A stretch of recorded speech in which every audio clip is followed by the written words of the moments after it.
নমস্কার বন্ধুরা, রিনাজ হোমলি কিচেনে সকলকে স্বাগত। আজ শেয়ার করব সয়াবিন দিয়ে আলু পটলের তরকারির রেসিপি। ভীষণ সহজ, কিন্তু খেতে হয় খুবই ভালো, সুস্বাদু। রুটি, পরোটা, ভাত দিয়ে খাওয়া যায়। আর বাড়িতে মাছ, মাংস, ডিম না থাকলে এইভাবেই তরকারিটা করে নিলে বাচ্চা থেকে বড় সবাই খুব পছন্দ করবে। এই তরকারিটা বানানোর জন্য আমি দুটো আলু খোসা ছাড়িয়ে এরকম বড় বড় করে কেটে নিয়েছি। এখানে 6টা পটলকে অল্প অল্প খোসা রেখে টুকরো করে কেটে নিয়েছি। আর এখানে 1 বাটি সয়াবিন নিয়েছি। এবার এই সয়াবিনটাকে একটা বড় বাটির মধ্যে নিয়ে নিলাম। আর এর মধ্যে আমি এখন প্রায় 1 কাপ মতন, বড় কাপের 1 কাপ ফুটন্ত গরম জল দিয়ে দিলাম। আমি আজকে সেদ্ধ করব না, এইভাবেই ভিজিয়ে রাখবো। দিয়ে দিলাম 1/2 চামচ নুন।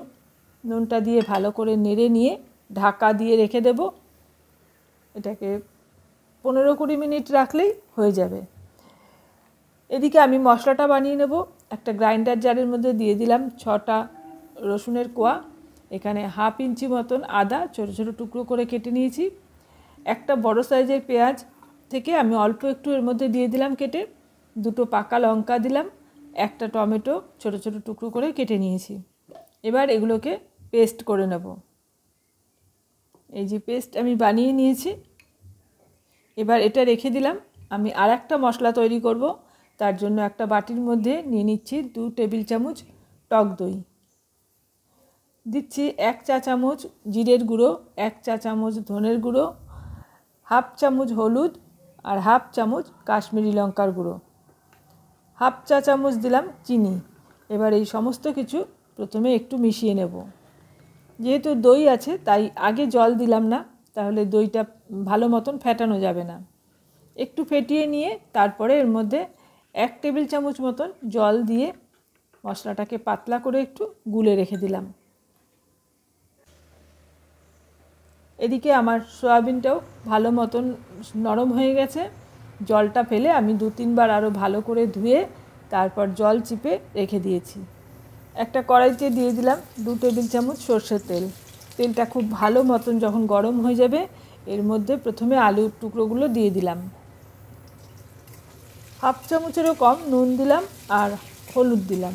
এবার নুন আর হলুদটা দিয়ে আলুগুলোকে একটু ভেজে নেব। প্রথমে মিনিট খানেক সময় আলুটাকে নাড়াচাড়া করে ভেজে নিলাম। তারপর এর মধ্যে আমি পটলগুলো দিয়ে দেব। আলুর সাথে একসাথে আমি পটলটাও ভেজে নেব। তোমরা চাইলে আলুটাকে ভালো করে ভেজে তুলে রেখে তারপর পটলটা আলাদা করে ভেজে নিতে পারো। আমি আলু পটল একসাথে ভেজে নিচ্ছি। 4 থেকে 5 মিনিট মতন নাড়াচাড়া করে আলু আর পটলটাকে খুব ভালো করে আমি ভেজে নিলাম। এবার আলু আর পটল আমি তুলে একটা পাত্রে রেখে দেব।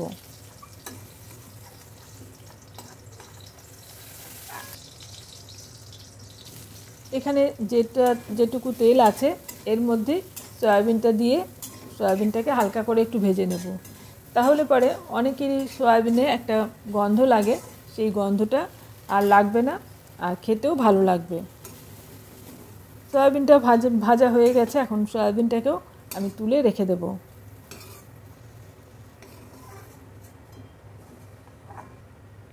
এবার এই কড়াইয়ের মধ্যেই আমি আবারও দিয়ে দিচ্ছি কিছুটা সরষের তেল।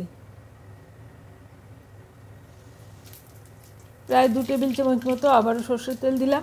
তেল গরম হয়ে গেলে 1/4 চা চামচ জিরে দিলাম, একটা তেজপাতা ছিঁড়ে দিয়ে দিলাম। এবার এই ফোড়নটাকে 30 সেকেন্ড মতন ভালো করে ভেজে নিয়েছি।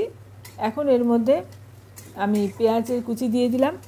একটা বড় সাইজের পেঁয়াজ আমি কেটেছিলাম, এখান থেকে অল্প একটু আমি বাটার সময় নিয়েছিলাম, আর বাকিটা এই যে এখন ভেজে নিচ্ছি।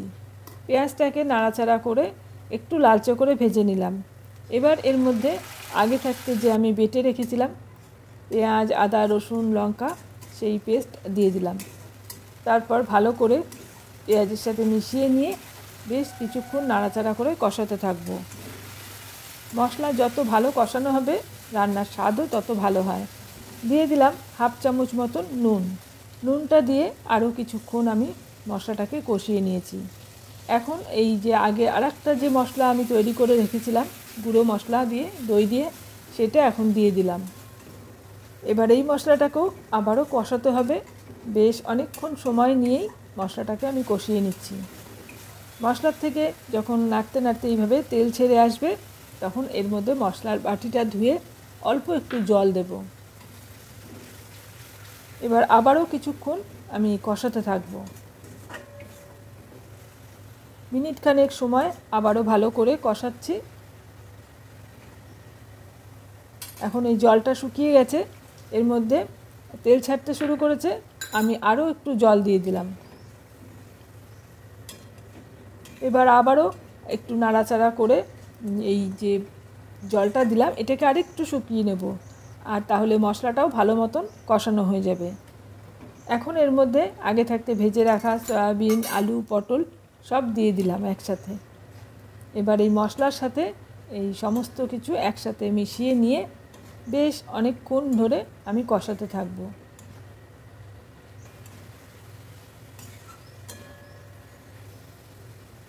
এইভাবে যদি আলু, পটল, সয়াবিনের তরকারি কোনোদিনও না বানিয়ে থাকো, একবার বানিয়ে দেখবে, মাছ, মাংস, ডিমের প্রয়োজনই হবে না।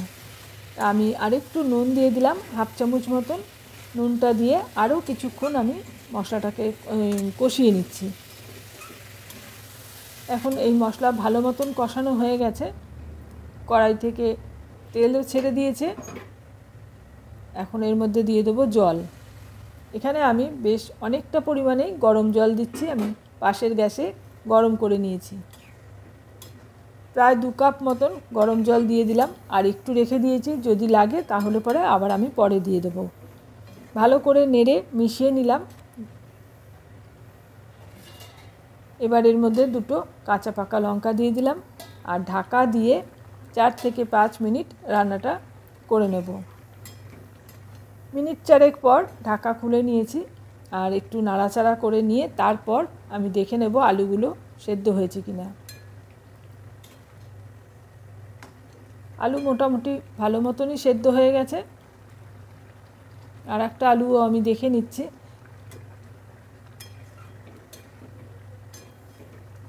আলুও ভালো মতন সেদ্ধ হয়ে গেছে।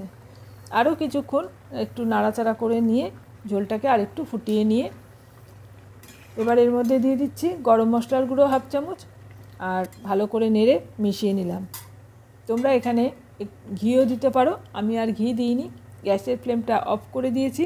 এবার ঢাকা দিয়ে কিছুক্ষণ স্ট্যান্ডিং টাইমে রেখে দেব। তৈরি হয়ে গেল আমার আজকের রেসিপি, সয়াবিন দিয়ে আলু পটলের তরকারি। দেখতেও যেমন সুন্দর হয়েছে, খেতেও কিন্তু খুব ভালো হয়েছিল। ভাত, রুটি, পরোটা সব কিছুর সাথেই খেতে পারবে। এইভাবে রান্না করলে সবাই খুব পছন্দ করবে। আমি এখন একটা পাত্রে এই তরকারিটা তুলে নিচ্ছি। আমার আজকের এই সয়াবিন পটল আলুর তরকারির রেসিপি তোমাদের কেমন লাগলো কমেন্টসে জানিও। যদি ভালো লাগে একটা লাইক দিও, আর বেশি করে শেয়ার করে দিও। আমার চ্যানেল এখনও সাবস্ক্রাইব করা না থাকলে সাবস্ক্রাইব করে পাশে থাকা অল বাটনটা প্রেস করে রেখো। পরবর্তী ভিডিওর নোটিফিকেশন তোমাদের কাছে চলে যাবে। আজ এই পর্যন্ত, আবারও চলে আসবো অন্য কোনো রেসিপি নিয়ে। এতক্ষণ আমার সাথে থেকে ভিডিওটা দেখার জন্য অসংখ্য ধন্যবাদ।